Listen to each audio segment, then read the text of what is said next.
Bonjour à tous, réponse de l'expert, épisode 3. Aujourd'hui, nous avons le plaisir et la chance de recevoir David Sabatier, gérant d'entreprise d'expertise et de diagnostic immobilier.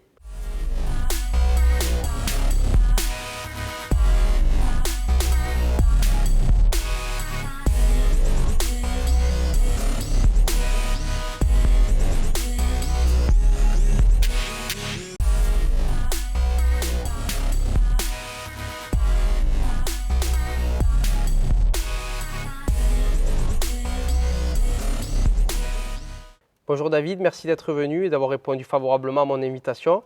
Donc tu vas te prêter au jeu de réponse de l'expert. Oui. Aujourd'hui, c'est toi l'expert et je vais donc te poser des questions et si tu peux y répondre pour nos auditeurs, je t'en remercie d'avance. Et merci pour l'invitation également. Mais c'est normal, c'est normal.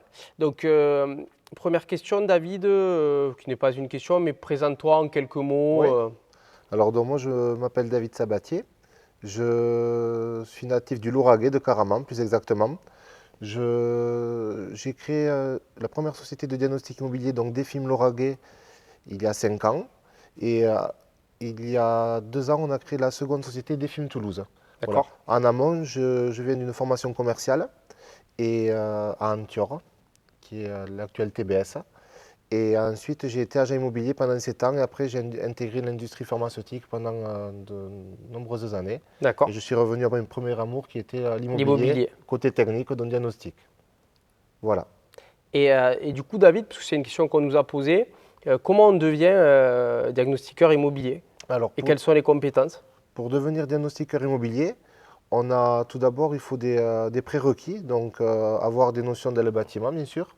Alors moi, j'avais fait, juste avant l'immobilier, j'avais fait une alternance pendant 2 ans dans le bâtiment. Donc ça fait partie de mes prérequis.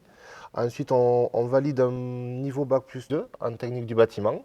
Et grâce à ça, on va passer des certifications par domaine d'activité.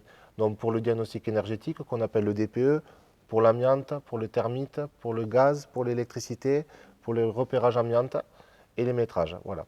Ok, donc si je comprends bien, et c'est aussi pour ça qu'on travaille rapidement, mais bon, on travaille ensemble. Oui. Aujourd'hui, tu es mon partenaire sur la partie des diagnostics immobiliers. On le verra obligatoire dans le cadre d'une vente et tu évoqueras les autres cas. Nous, on s'est rencontrés parce que je t'ai fait travailler Oui. dans ton domaine d'expertise pour mon agence immobilière. Mais si je comprends bien, voilà, et bon, aujourd'hui, moi, je te connais, mais voilà, la différence, c'est que aujourd'hui, ce métier-là, comme beaucoup, c'est démocratisé. Et si je comprends bien, voilà, toi tu es issu de l'immobilier, tu as de solides connaissances dans le bâtiment, parce qu'on Oui. va le voir, un DPE, c'est pas, alors déjà DPE, c'est pas le bon terme, et tu le préciseras, On en mais, parlera. mais ça reste du bâtiment, Oui, ça reste des données qui sont techniques. Tu évoquais le diplôme. bien sûr. Aujourd'hui, tes techniciens, Ils ont tous, moi, c'est- je suis très admiratif parce qu'on les a vus sur une maison. Récemment, on t'a confié une maison de 230 mètres carrés en plein centre de Toulouse. Quentin, qui est mon associé, me disait il y a passé 3 heures. Ah oui. 3 heures de précision pour rendre effectivement un rapport qui est certes obligatoire, mais qui est précis et qui est important pour le futur acquéreur, pour le sécuriser. Donc c'est ça aussi qui fait la différence. Et dans le choix, alors moi je suis convaincu parce qu'on travaille ensemble maintenant depuis quelques années, mais dans le choix de choisir son diagnostiqueur, que ce soit toi ou un autre, voilà, c'est important, je pense, et c'est pour ça que je t'ai demandé de te présenter, d'avoir, je pense, cette passion, parce que Oui, tu bien sûr, évoqueras bien cette sûr. passion immobilière, tu disais Bien mes sûr. premiers amours, mais aussi cette technicité du bâtiment qui est important si vous faites auditer votre maison.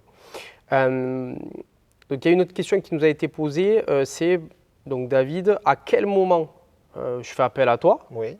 à ta société de diagnostic immobilier? Voilà, à quel moment Alors, et le DPE, il est obligatoire à partir de quand? alors, pour mettre en vente une maison, le diagnostic énergétique est obligatoire, donc ce qu'on appelle le DPE. En règle générale, lorsque un logement se met en vente ou en location, c'est le même périmètre d'obligation par rapport au diagnostic. On intervient dans les premières semaines de la mise en location, de la mise en vente. Après, quand on se déplace, souvent, les propriétaires ou les bailleurs veulent avoir un diagnostic complet. Donc, on fait tous les diagnostics lors du premier déplacement. Ça évite d'avoir à se redéplacer. Au moins, lors des visites, pour vous, en tant qu'agent immobilier, vous avez toutes les données techniques. Est-ce qu'il y a de l'amiante, est-ce qu'il y a du plomb? On vérifie les surfaces carrées. On aura la classification par rapport au DPE. Donc, vous avez un outil de travail qui sera plus confortable pour vous, pour les visites, s'il y a d'éventuelles questions techniques. Voilà. Et pour la location, c'est pareil. Parfait, je te remercie. Alors, moi, je connais la réponse, mais ça nous a été posé. Je fais appel à toi. Tu viens donc diagnostiquer ma maison, mon appartement. Je te demande, alors tu l'évoquais, l'ensemble des diagnostics, d'avoir un diagnostic complet. Donc on peut les reprendre ensemble. Donc c'est termites.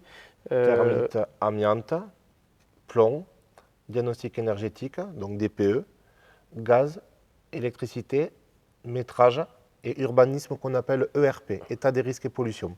Parfait. Tu fais ça, ça prend combien de temps? Alors je l'ai un peu évoqué sur un cas qu'on a eu. Parce que vous, voilà, vous prenez le temps nécessaire. Bien sûr, et c'est le cas. Et surtout, parce que souvent on est pressé, nous on le voit, parce que à l'agence, suite à ce DPE et ce rapport, c'est qu'à partir de ce moment-là qu'on peut publier notre annonce, donc on est pressé. Bon, c'est vrai que je te demande une réactivité, mais pour l'ensemble de tes clients, David, tu es venu auditer ma maison aujourd'hui. J'ai mon rapport quand? Demain. Demain. Alors, concrètement, il y a 3 notions de temps par rapport à ce que tu viens d'évoquer. Il y a la notion de temps par rapport à l'appel jusqu'à l'intervention. Donc là, c'est 3-4 jours. Donc sous 3-4 jours. Maximum. Super. S'il y a une réelle urgence, on sait faire du J+1. Ok, voilà. Donc là, tu me détaches un technicien. Exactement. Donc tu détaches un technicien pour nos clients. Ou moi-même s'il y a des urgences. Parfait. Voilà. Parce qu'on a beaucoup de clients investisseurs qui ont aussi des immeubles de rapport. Donc c'est vrai que parfois, ils peuvent avoir demandé une réactivité. Tu peux l'apporter. Donc tu me l'apportes déjà à l'agence immobilière. Donc c'est top. Et donc tu disais, après, première étape, prise de rendez-vous. On intervient. Alors selon la surface, un appartement, on va dire, sans grosse difficulté technique, c'est 1h30 à peu près. D'accord, 1h30 comptée. Voilà. Tu as besoin du client? Non, pas forcément. Alors, s'il y a le client effectivement qui connaît bien son logement, c'est un plus. C'est un plus par rapport à tout ce qui va être connaissance des matériaux. D'accord. Notamment, on en parlera pour comment bien rédiger un DPE. Ok. Après, on peut être seul, accompagné. Des fois, on récupère les clés nous-mêmes. Vraiment, on est autonome. On doit être là en tant que facilitant. Donc, on ne bloquera pas une personne qui a une réunion à 11h. On commence le diag à 10h. On sait qu'on ne sera pas dans les délais. Donc, on va lui expliquer par rapport à la visibilité en termes de timing. Il nous laisse les clés, on se gère en totale autonomie. Non, mais du coup, la précision que tu apportes, elle n'est pas neutre. C'est qu'effectivement, pour constater certains aspects du bien, effectivement, il te faut la lumière du jour et qu'on ne fasse pas des diagnostics immobiliers. La nuit, tu ne fais pas encore des nocturnes. Et puis, il y a aussi la vie de famille. Et ce que tu disais là pour conclure sur cette question, donc moi, tu le fais pour l'agence immobilière, mais donc tu as audité mon bien et donc je reçois mon rapport par mail, papier, les deux. Alors, principalement, on essaie d'être éco-responsable, donc on fait par mail. Après, effectivement, à la demande, on peut envoyer par papier. Par exemple, des personnes qui ont un certain âge qui n'ont pas forcément le mail ou ils ne sont pas à l'aise sur l'informatique, on les accompagne pour l'envoi du rapport papier. Parfait. Et ce rapport-là m'est transmis à J+1. J+1 garanti. Voilà, donc ça, c'est quelque chose d'important. Voilà, si vous êtes en attente d'un rapport rapide, David s'engage avec ces deux sociétés à vous fournir ce rapport, donc à J+1 qui est, pour moi, je te le dis souvent, assez exceptionnel compte tenu du travail que vous effectuez. Je rebondis par rapport à ça. Si tu peux donner tes spécificités, toi, dans tes entreprises, sur ce que tu demandes à tes techniciens et sur votre travail, en fait, en quoi consiste votre travail? En fait, notre travail donc, est un métier du bâtiment, comme tu l'as dit à juste titre. Donc, connaissance des bâtis, polyvalence, parce que c'est vrai qu'on peut être spécialiste dans un domaine, par exemple, il y a beaucoup de personnes spécialistes dans l'amiante. On fait aussi, nous, du repérage amiante avant travaux, avant démolition. Donc, j'ai une spécialistes dédiés à ça. Et après, mes techniciens pour la vente et la location sont tous généralistes. Donc, ils sont capables de faire un repérage électricité, ouvrir un tableau, comme faire des repérages gaz par rapport à tout ce qui est mesure de monoxyde. Donc, vraiment, être généraliste, être à l'écoute, parce qu'on est quand même en lien direct avec les particuliers. Donc, faire preuve de pédagogie, on va expliquer qu'est-ce qu'on fait, pourquoi on le fait. L'intérêt, c'est de couvrir le vendeur, le bailleur et d'informer le locataire ou l'acheteur. Donc ça, c'est un point vraiment important que je demande à mes techniciens, c'est de prendre le temps de bien expliquer. Après, il y a la partie purement technique, sur laquelle ils font le repérage. En fait, ils font... je prends toujours le pendant de l'automobile. Au niveau de l'automobile, on a le contrôle technique. Et là, c'est les diagnostics, mais côté bâtiment. Voilà. Ouais, c'est un bel exemple, effectivement. Voilà. Sans ça, on ne peut pas vendre. Sans ça, on n'est pas couvert. On lève les vis cachées.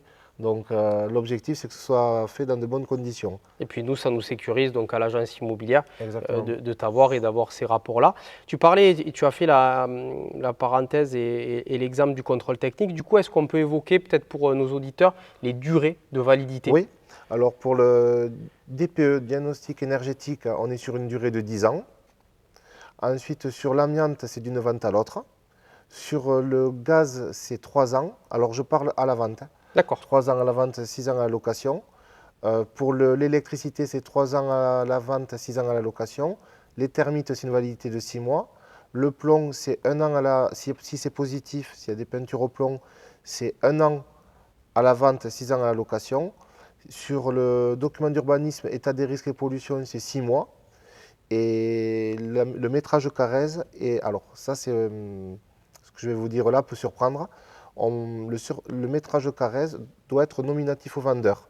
C'est très bien ce que tu dis. Tu vois ce que je veux dire par par rapport aux impeccable. causalités. Et par rapport au métrage, voilà, ce qu'il faut dire, c'est que donc David fait des métrages de superficie. C'est important pour nous, notamment pour évaluer quand on a un bien à la vente. Donc sur un appartement, bien évidemment, on a le métrage. Mais sur une maison, il n'y a pas d'obligation. Maître Montero, sur un épisode, nous disait, voilà, il n'y a pas d'obligation à attester d'un métrage d'une maison. Par contre, il est important de faire ce mesurage.